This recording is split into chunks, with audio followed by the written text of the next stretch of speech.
The NBL season is about a week away, so what better time than now than to go through who I think are going to be some of the dark horses for the end of season awards. I'm going to go through my top handful of picks for 5 of the individual awards. I'm skipping Sixth Man of the Year because we don't know what the starting 5s are, and typically the person that wins Sixth Man of the Year is someone that I think should have been in the starting 5 anyway. We start with Coach of the Year, and this is who I think my top 3 are. I think in the case of Justin Tatum, it's relatively self-explanatory. He kept the majority of his team from his championship team last year, did lose the imports, but replaced them, for the most part, pretty handedly. I think having JaVale McGee, who I'll mention in a couple of minutes, is a massive get. He's really going to bolster their defense and really be the key cornerstone of that defense. I think there was a couple of interesting comments around Ja'Cory McLaughlin, but I think with Dave O'Hickey most likely starting and bringing not just McLaughlin, but any import and a solid import in McLaughlin off the bench is really going to bolster that defensive unit where they somewhat struggled a little bit last year and have lost a whole lot this year in Hyunjung Lee. So I think that's not necessarily a like-for-like replacement, but it's going to replace the points most importantly. And I think there's really no reason for Tatum to not run it back this season. In the case of Josh King, he's had the chance to kind of build the team around what he really wants, which is defense and run. And he's done that with some of the guys he's brought in. I think Blyenberg, while we haven't seen the best of him yet, I think we'll get more comfortable as the season rolls on. Hunter Maldonado looks really good in the preseason. We haven't really had too much of a chance to watch John Brown. And I think most importantly, another year of Malik Lewis, and seeing what he's been able to do on offense so far this year is really exciting and something that Phoenix fans should really be excited to see.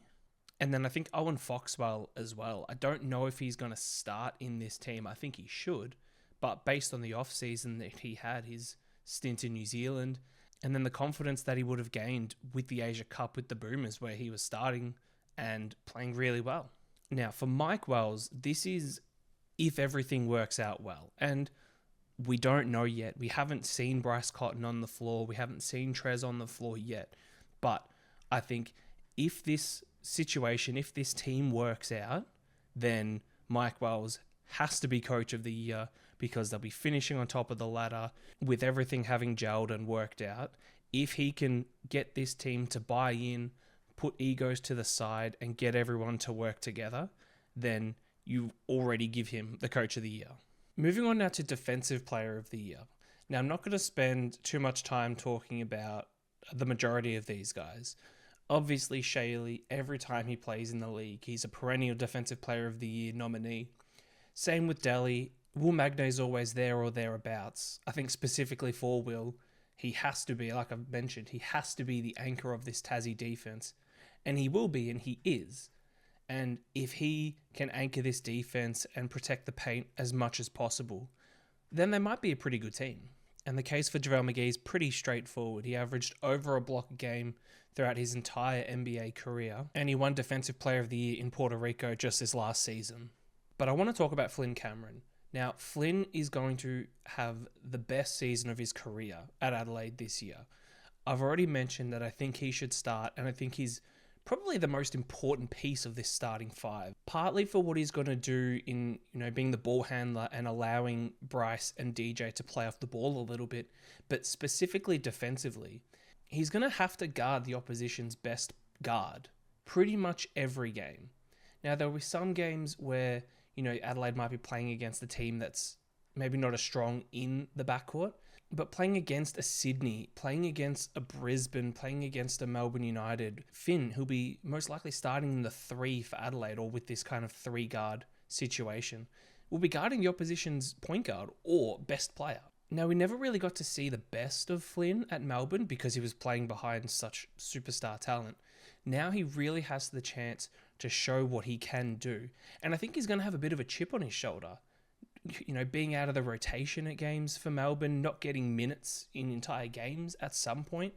I think he's got a lot to prove. He's going to have a lot to show, and he's going to play like it. And if he can play to his full potential and show everyone how good he is, specifically on the defensive end, then he's going to be right up there with this superstar lineup of defensive gods. Next up is most improved player, and I've already spoken about two of these guys, so I'm not going to harp on it too much.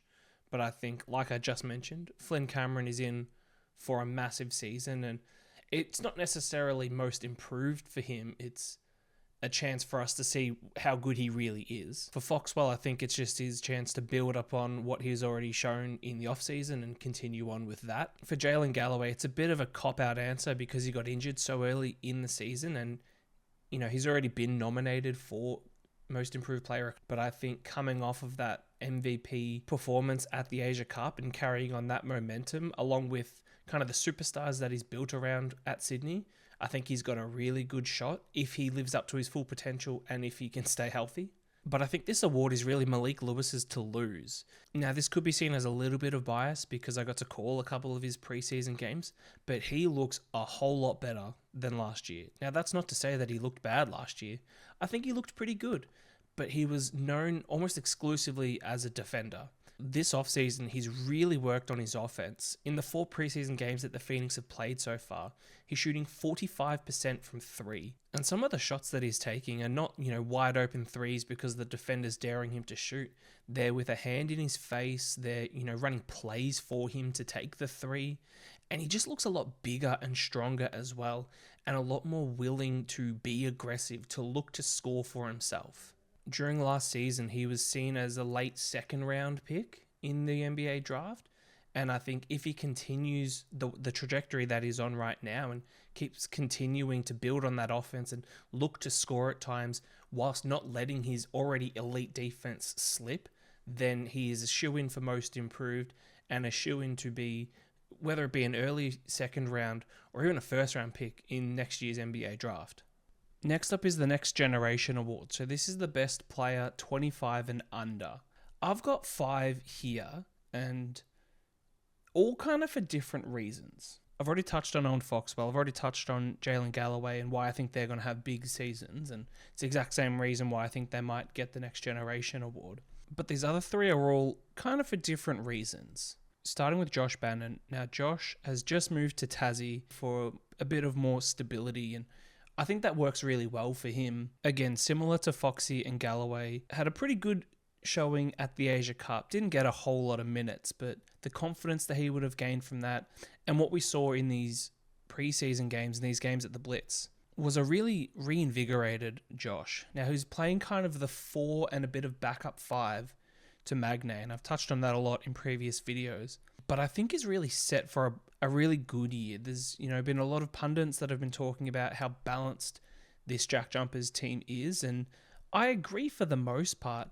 And I think that really allows for Josh to play and not have to worry, not have to be the number 1 guy, kind of play his own game. And when he gets to do that, he can really flourish.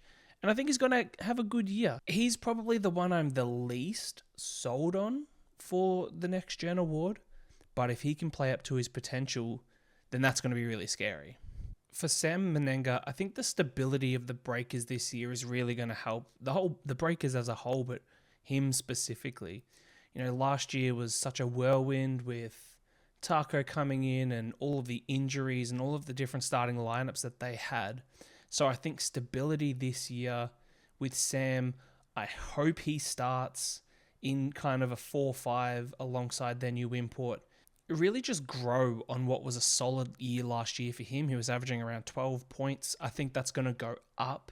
But if he can, get the O boards and put it back in or be a threat in the low block, then I think he's really going to explode. I added Rain Smith here as well, and he's absolutely the dark horse. And this is purely based on hype. I am so excited to watch Rain this year.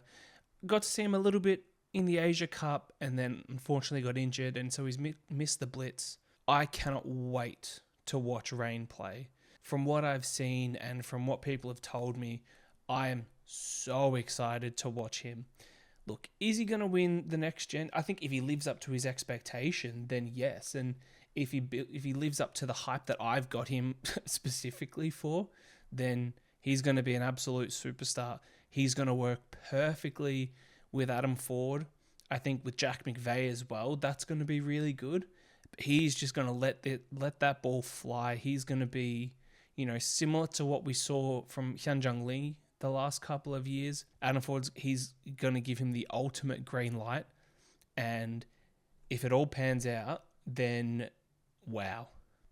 And finally to the MVP. Now, this list might surprise a couple of people, but hear me out. Firstly, Tiger Campbell. He signed on super late as a replacement to Sean Bairstow, and they didn't get a guy that was very similar to him, but they went and got someone that is an upgrade in my opinion. But what he's shown in the preseason so far is he's a really solid point guard who's getting buckets and setting up the rest of his team. And if the Jack Jumpers are going to do anything at all this year, it is going to be led by Tiger Campbell. So if Tassie do good, it's on the back of Tiger Campbell, and he's very likely to be in that MVP conversation. Isaiah Brockington has really impressed me so far this preseason. He was the MVP of the Blitz. He was putting up numbers and getting a bunch of steals as well, just being a menace on the floor. I feel like sometimes we underrate New Zealand because we don't see a lot about them. We don't get a bunch of news articles about them and things like that unless things are going badly. But this offseason has been really good for the Breakers. Isaiah Brockington has been a revelation for them. He's very likely to be up there in points per game in the league, and if he can keep playing this really good defense as well, then who knows?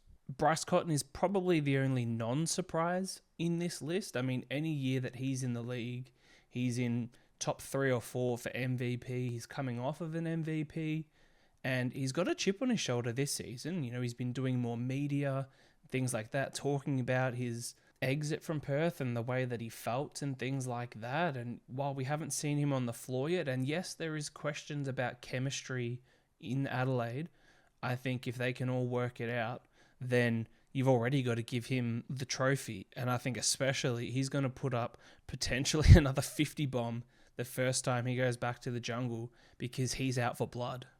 Jack McVeigh is probably the most surprising on this list, but I think letting him lead this young team in Cairns with Adam Ford at the helm, he's going to be doing a whole lot of good in far north Queensland. I mean, you just have to look at the last couple of times he was on the floor in the NBL. It was winning a championship for the Jack Jumpers off of his fingertips, literally. With those memories in his head and the experience that he gained playing in the NBA and in the G League, he's coming out all guns blazing, and I think he's going to put up some big numbers and he's going to lead this team. And I think they're right on the verge. They're one of those teams that's fighting for that play-in position most likely. And if they're going to go far, it's because he's putting up numbers. And last on this list is Mason Jones, Perth Wildcats' new import point guard. And I felt like I had to add him after looking at his stats. You know, I didn't know too much about him before he was announced, but I've got it down here in the G League, 23.6 points, 7.8 assists, 5 rebounds in the G League, shooting almost 45% from 3, which is ridiculous. He was grand final MVP in the championship series in the G Leagues, spent a bit of time in the NBA itself. But just based on those numbers alone, that is elite in all ways, doing everything for the team. So if he can keep that up and pair that with a guy like JLA, who's going to be dominating, you know, in the low block and can stretch the floor out for some threes, with a scorer, well, with a point guard who can score on their own, but is also super unselfish and willing to give it up, that might be where his downfall is a little bit, where he's not dominating games himself because he's too unselfish. But if he can put up these numbers and kind of make the Red Army content, then there's going to be a serious push for him. And that's my shortlist for the NBL26 award winners. Are any of them going to win it? Probably not. But I can't wait to see who surprises us as the year rolls on.